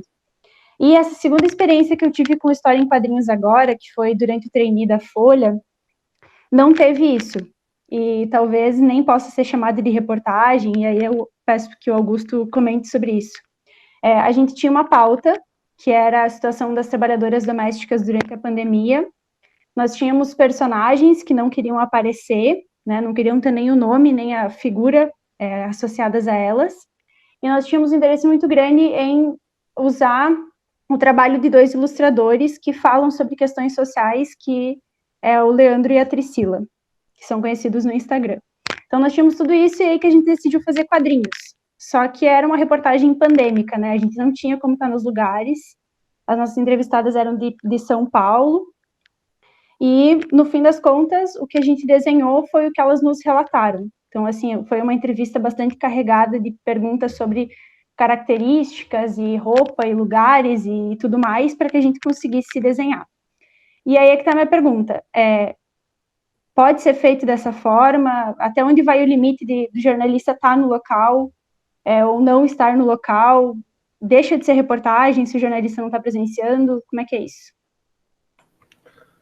Bom, eu acho que a gente está num momento bem atípico até para falar sobre isso, porque mesmo no jornalismo como um todo, isso mudou, né? As entrevistas não são mais no local, é tudo por vídeo, se evita, né? Ir no local dos acontecimentos, assim, né? Mas, assim, falando sobre um tempo anterior à pandemia, a questão é o seguinte, assim, o quadrinho pode ser utilizado como um recurso no jornalismo de inúmeras formas. Como eu falei, essa categorização por gêneros jornalístico ajuda um pouco a entender que formas elas podem ser. Quando a gente está fazendo uma reportagem em quadrinhos, eu acho fundamental você estar lá para fazer a apuração. Você está dizendo que você quer fazer uma reportagem de quadrinhos, mas eu não sei se é exatamente esse caso. Por exemplo, se você vai fazer usar o quadrinho como ilustração de uma reportagem, aí é diferente, né? O quadrinho é com frequência utilizado no jornalismo para fazer reconstituição de crimes, reconstituição de acidentes. Então você está usando o quadrinho como recurso de reconstrução, que é diferente do que eu estou propondo aqui relacionado à reportagem em si. Eu tendo a entender que a questão do estar no local, assim, sem desmerecer o trabalho, que eu também não conheço muito bem, mas assim, a questão é que quando você está no local, você tem uma pessoa que tem um olhar especializado na questão da imagem, que vai estar o tempo todo com você e vai poder filtrar características específicas da pessoa. A minha experiência quando eu apuro com desenhistas é que elas reparam, por exemplo, nos gestos das mãos, assim, tá? Adoram fazer isso, sabe? Porque adoram perceber o que tem aquela pessoa que eu estou conversando que tem de diferente, assim. Então, se você não tem esse contato pessoal com essa pessoa, você vai ter uma reconstrução genérica daquilo ali. Se você tem contato, você vai ter uma coisa muito mais próxima de quem você encontrou. Isso daí vai ser relevante em todas as pautas? Talvez não, né? Talvez não. Principalmente em pandemia, tem que abrir mão disso, assim. Mas em algumas pautas em que a personalidade da pessoa que a gente está entrevistando, em que a atmosfera é importante, eu acho fundamental.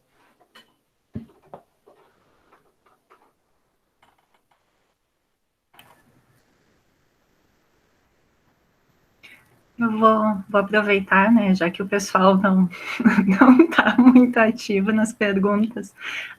Se tu pudesse falar, Augusto, para o pessoal sobre o mercado de trabalho, assim, como que é para um jornalista, e aqui a gente tem gente da equipe de gráfico também, como que se insere, né, uma reportagem em quadrinhos, um material desses, assim.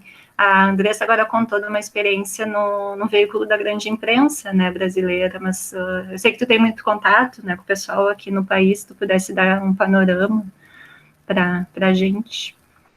Assim, sempre existiu, assim, quer dizer, sempre, desde eu comecei a trabalhar com isso, sempre existiu interesse esporádico em jornalismo em quadrinhos, né? Mais ou menos bem feitos, assim, mas eu fiz, por exemplo, uma reportagem em quadrinhos para o Itaú Cultural, em 2010, depois eu fiz duas para um portal chamado Cartoon Movement, que agora publica mais charges, mas antes eles publicavam reportagens em quadrinhos no mundo inteiro, eu fiz duas reportagens para eles, uma sobre moradores de rua e outra sobre favelas no Rio de Janeiro, sobre o processo de pacificação, em 2010. E eu vejo assim, um interesse muito grande, assim, né? Não só agora da Arco, assim, de ver o potencial da linguagem, né? O que eu acho bacana também, tanto no processo com vocês ali da reportagem sobre a Casa do Estudante Indígena, que é o processo de realmente tentar entender a linguagem, né? E quando eu estou falando aqui de entender, é porque é uma coisa sendo inventada ainda, né? Tudo que eu falei aqui, eu sou meio até chato com esses temas aí de apuração no local, tudo, mas é a minha visão sobre isso, assim, né? Uma visão até um pouco mais apaixonada para alguém que trabalha com reportagem como a coisa que eu mais gosto de fazer, mas tem muita gente que trabalha no tema de uma maneira consistente que não vê assim, né? Que acha também que o desenho pode servir para ter outras funções, né? Enfim, então tem um interesse grande, tem veículos internacionais que trabalham com reportagens em quadrinhos. Eu sei de um na Holanda, tem um na Itália. No Brasil ainda não tem algo assim, mas a gente vê vez que outra pessoas publicando. No Brasil mesmo tem um grupo de pessoas que fazem jornalismo em quadrinhos, entrevistas em quadrinhos. Tem a Carol Ito, a Elo D'Angelo, o Alexandre de Maio, o Robson Villalba, que eu falei, e são pessoas que, claro que não fazem só isso, né? A Carol Ito, por exemplo, foi por muito tempo jornalista de texto, né, da revista TPM, e também fazia charges, ilustrações para a revista, né? Então não estou aqui vendendo o sonho de vou trabalhar com jornalismo em quadrinhos, né, que vou fazer só isso, não é assim. Mas existe um interesse, assim, mesmo que seja esporádico, mas existe um interesse em veículos de utilizar novas linguagens, principalmente até para o meio digital, assim, sabe, de usar recursos para narrativas mais densas, usando os recursos não só do desenho, mas também de hipermídia, né? Vou aproveitar que a Andressa está aqui, a gente faz um bate-papo. Andressa, conta pra gente como é que foi a recepção da proposta lá na Folha. Não surgiu? Como é que foi? Aproveitando que você já tinha uma Augusto em 2018. Então, a gente recebeu uma proposta de fim de trainee, que a gente tinha que fazer um projeto, uma série de reportagens com o tema pós-pandemia. A gente estava em agosto iludido que a pandemia ia acabar já, mas enfim, que o tema era esse. E a partir disso, eu pensei nessa pauta de abordar a questão das empregadas domésticas, das trabalhadoras domésticas durante a pandemia.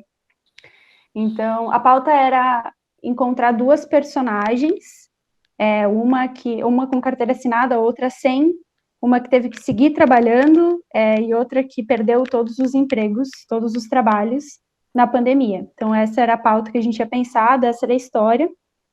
E deu muito acaso que eu vi uma reportagem, uma publicação do Leandro e da Priscila. Eu vi que alguém perguntou, eles sim, eles são os autores de Confinada e Os Santos, são duas séries de quadrinhos do Instagram.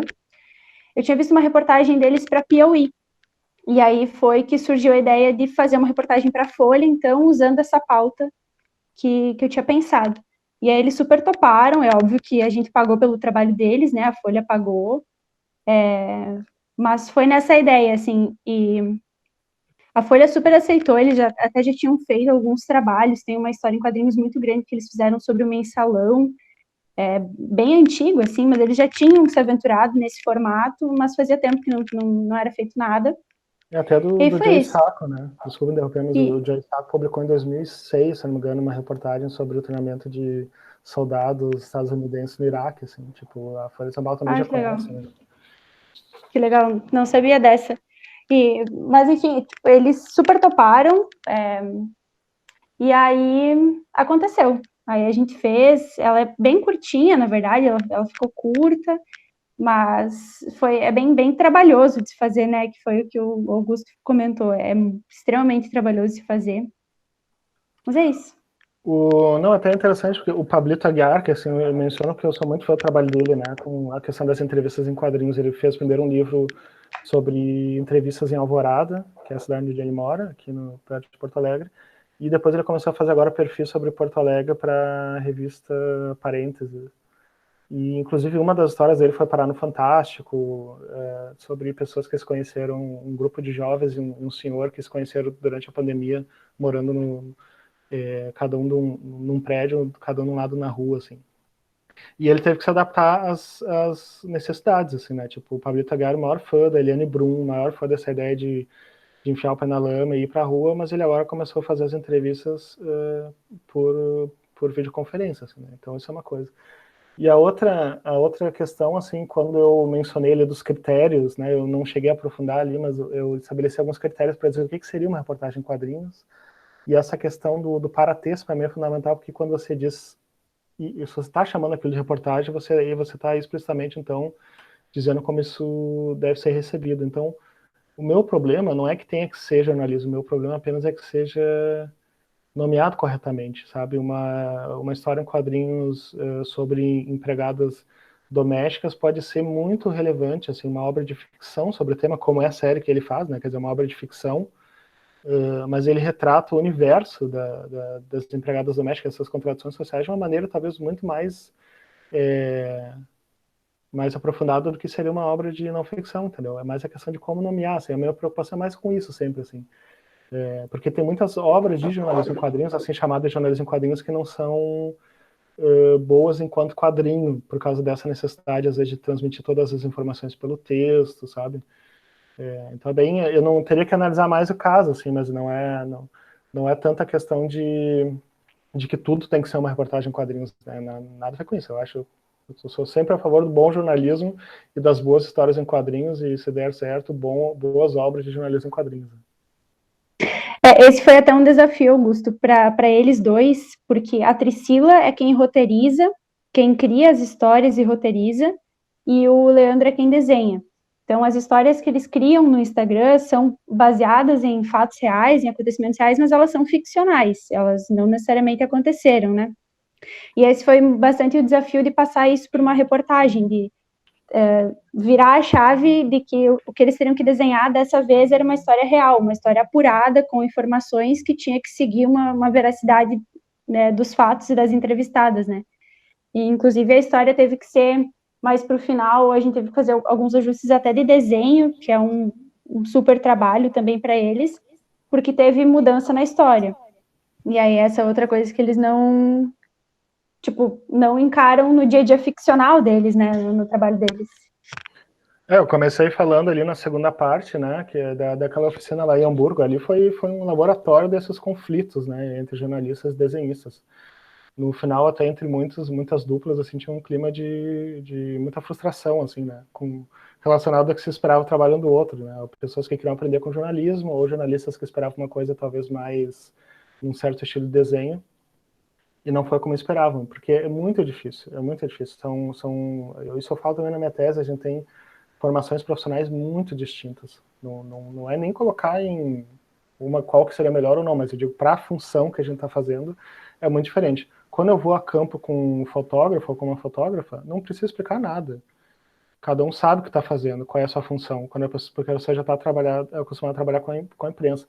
A gente vai trocar muita figurinha, não é raro que aconteça de alguém que está fotografando comigo me dê boas dicas de coisas para fazer, ou que eu sugira alguma coisa para fotografar, mas cada um sabe o que está fazendo e sabe qual é a sua função. E no caso de desenhistas e jornalistas, tem uma dificuldade justamente porque o trabalho de desenho às vezes é visto como um trabalho autoral, né?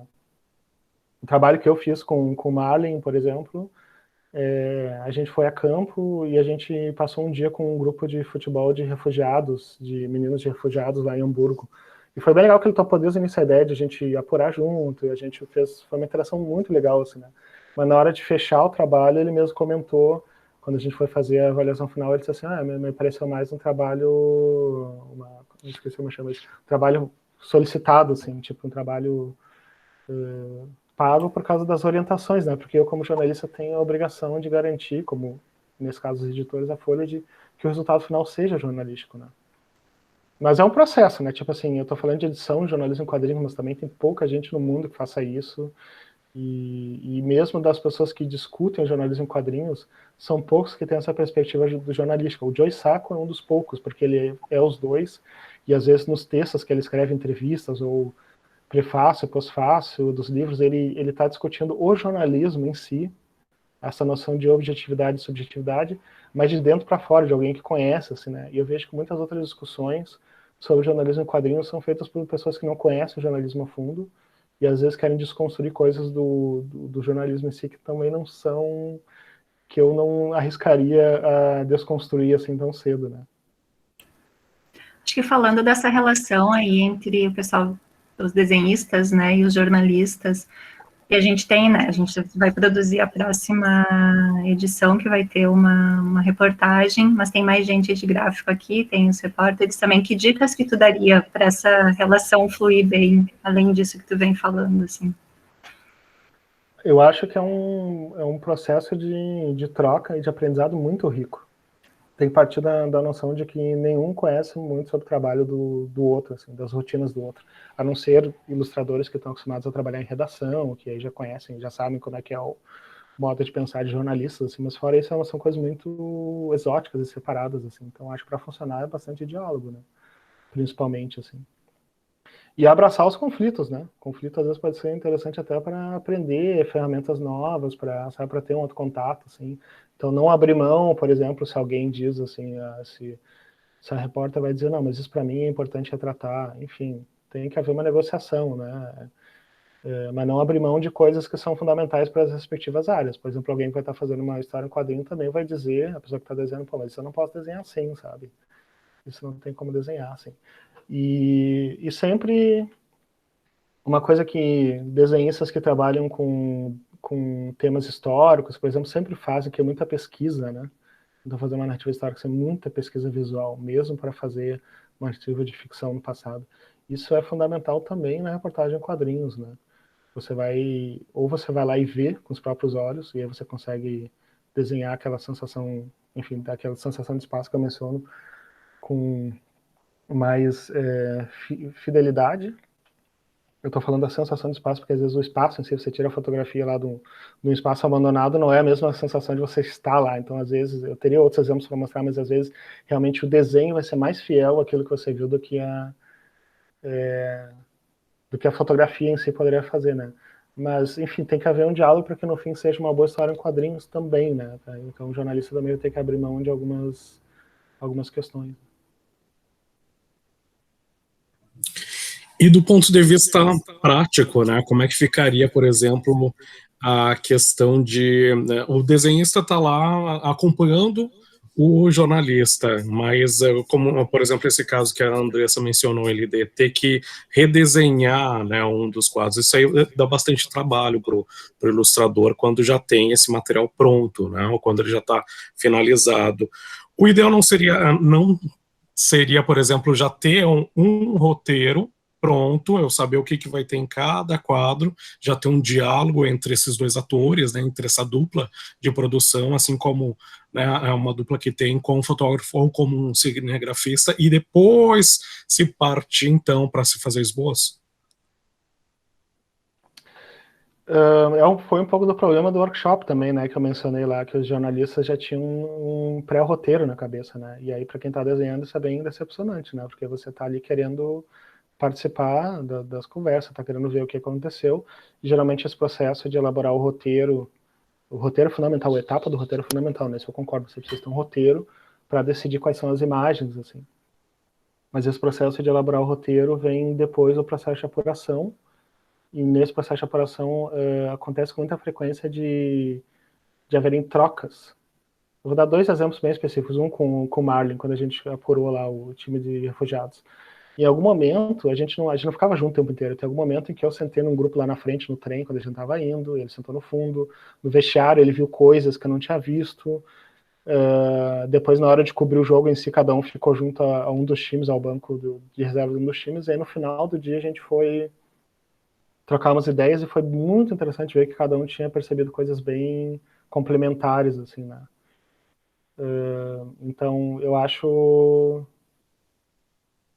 que abrir mão dessa troca, assim, é muito difícil, né? E aí também, o outro exemplo são os métodos de trabalho, né?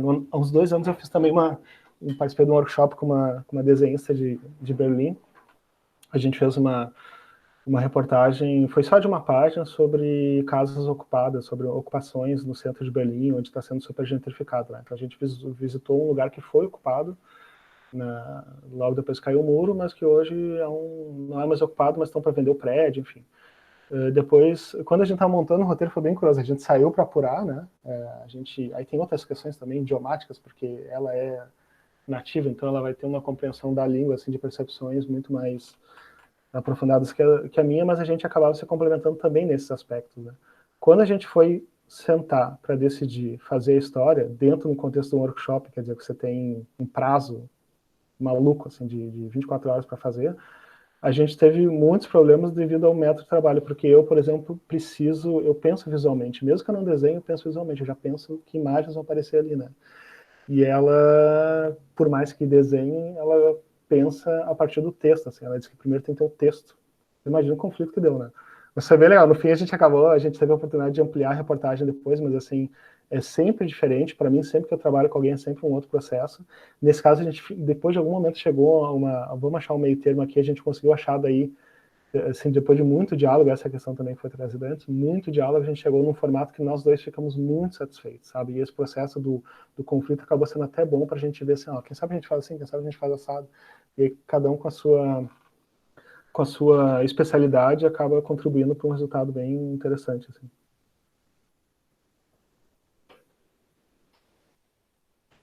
Alguém mais, gente? Ou já vamos encerrar, que já deu 2 horas contando a meia hora da confusão lá da sala, da invasão. Não? Então, acho que é isso. Agradecer ao Augusto de novo, né? Pela presença aqui, pela paciência com a gente. A gente segue em contato, né? O Augusto vai nos ajudar na produção da próxima matéria. Yasmin e Duda, né? Que vão ser a repórter e a desenhista. Depois a gente vai fazer reuniões entre nós, né? Mas eu acho que foi bem importante, acho que para toda a equipe, né? Ter essa experiência aqui. Vocês querem falar mais alguma coisa, Maurício? Queria, então, agradecer em nome da UFSM, da Coordenadora de Comunicação e, em especial, da revista Arco, a tua participação, Augusto, né? Sempre é importante esse diálogo também com egressos da universidade, quando vem trazer essa contribuição para que a gente possa também repensar o nosso fazer, o fazer jornalismo e esse fazer comunicação, né? Porque a gente pode perceber que o jornalismo em quadrinhos é uma área que não interessa apenas só o jornalismo, mas também todos que trabalham com essa produção gráfica, né? Então, profissionais de desenho industrial, produção editorial, publicidade, ele pode também, né? Por que não se pensar quadrinhos dentro das relações públicas e da publicidade? Claro que daí teria, né, nomes diferentes para isso, né? Mas também é possível, né? E queria agradecer a todos vocês que participaram aí, né? Não é só quase, em maioria, o pessoal da casa, né? Tem alguns convidados aí, vocês que ficaram até agora. Acho que foi um momento bastante produtivo para que a gente pudesse compreender um pouco melhor, né, a questão do quadrinho, e eu acho que fica como exercício da gente pensar enquanto adultos também, né, a gente consumir mais, né, esse formato. Alguns de nós já abandonamos há bastante tempo, né, de olhar esse tipo de formato, né, do quadrinho, olhar ele como um formato que pode ser incluído como um gênero, né, e que existem também várias possibilidades, é bastante riquíssimo, e por que não, né, um espaço dentro do mercado de trabalho, uma forma de se usar o jornalismo de uma maneira que atrai novos públicos dentro de um momento, aí, como a Luciane disse, a gente está passando por momentos em que a universidade, a ciência e até mesmo o jornalismo, né, têm sido atacados, né, então é importante a gente ter outras possibilidades para oferecer para a sociedade. Assim, até como, talvez, o recado final, assim, eu queria deixar de mensagem até o que tinha a ver com a primeira parte, né.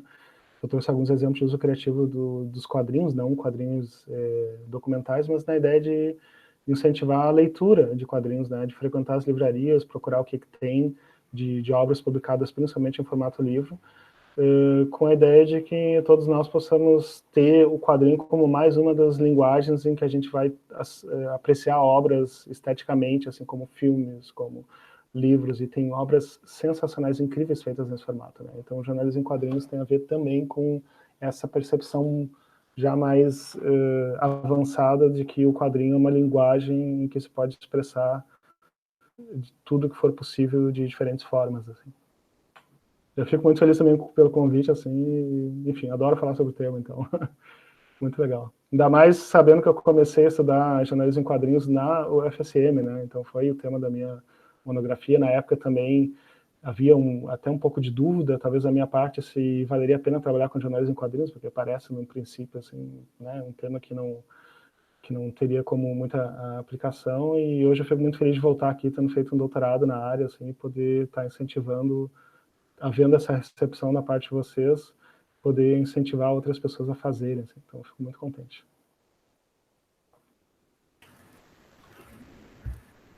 Então tá.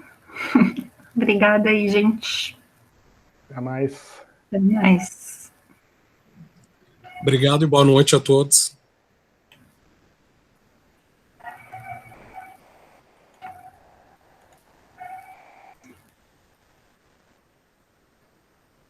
O Yuri quer falar? O Yuri quer falar, claro. Fala. Opa, cortou. Eu mando pelo Insta pro Augusto ali. Eu tenho umas perguntas para fazer, porque eu trabalho com diagramação lá na UFN. E eu tenho umas perguntinhas, mas eu te mando por Insta.